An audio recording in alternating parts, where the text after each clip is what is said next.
He must never know I survived. A story of fear, survival, and justice. The night was colder than usual. The streets were unusually quiet, as if the whole world had gone to sleep. I was only 7 years old, still innocent enough to believe in safety, yet old enough to recognize the heavy feeling of fear. I remember clutching my small backpack as I walked home from a friend's house. Suddenly, a car slowed beside me. A man leaned out of the window, his voice calm yet unsettling. "Do you need a ride home?" My heart sank. Something inside told me to run.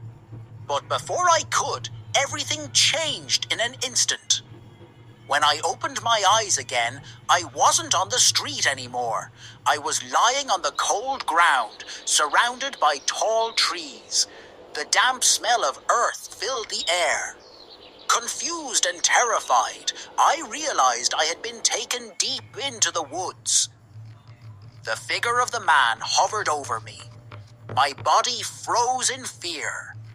In those terrifying moments, I thought it was the end. Darkness filled my mind, and I slipped away into unconsciousness. But fate had a different plan. Hours later, I woke up again. My throat burned, my body was weak, and the cold soil pressed against my cheek. To my shock, the man was gone.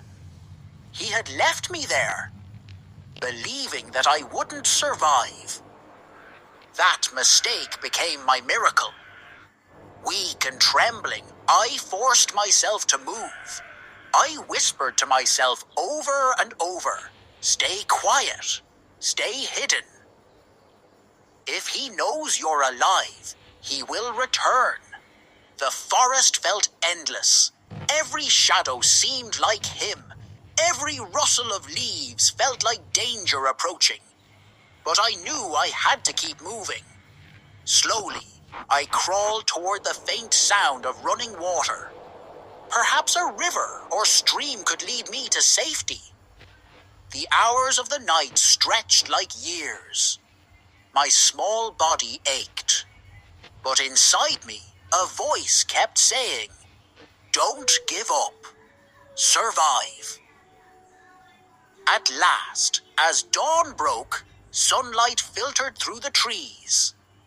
My eyes caught sight of a road cutting through the forest.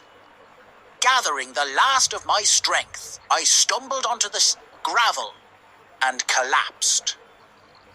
Moments later, I heard the sound of a car approaching. Through blurred vision, I saw a woman rushing toward me. She wrapped me in her coat and cried out, "Oh my God, she's alive!" That day my life was saved, but survival was only the beginning of my story. Years went by, yet the memory of that night never left me. The fear lived in every knock on the door, every unfamiliar shadow, every dream that turned into a nightmare. He was free, living his life as though nothing had happened. While I carried invisible scars, society doubted me. The system failed me. Justice seemed far away, like something meant for others, but not for me. But I refused to remain silent. Even as people questioned my truth, I held on to it.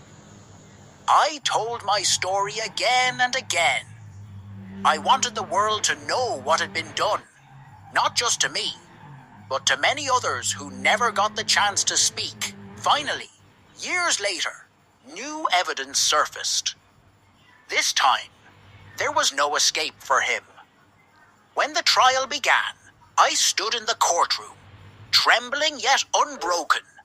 For the first time, my voice became stronger than my fear. I looked at him and told the truth, clear, undeniable, and powerful. Justice arrived slowly, painfully, but at last it came, and with it, a piece of my freedom returned. Even today, when I close my eyes, I sometimes hear those words echoing in my heart. He must never know I survived. Because my survival was my secret shield. It was my second chance. I am not just a victim. I am the girl who lived when I wasn't supposed to. I am proof that even in the darkest night, hope can still shine. And to anyone listening now, remember this. Survival is not the end of the story. It is the beginning of a new one. Narrator, if this story touched you, don't forget to like, share, and subscribe for more real stories of courage, survival, and hope.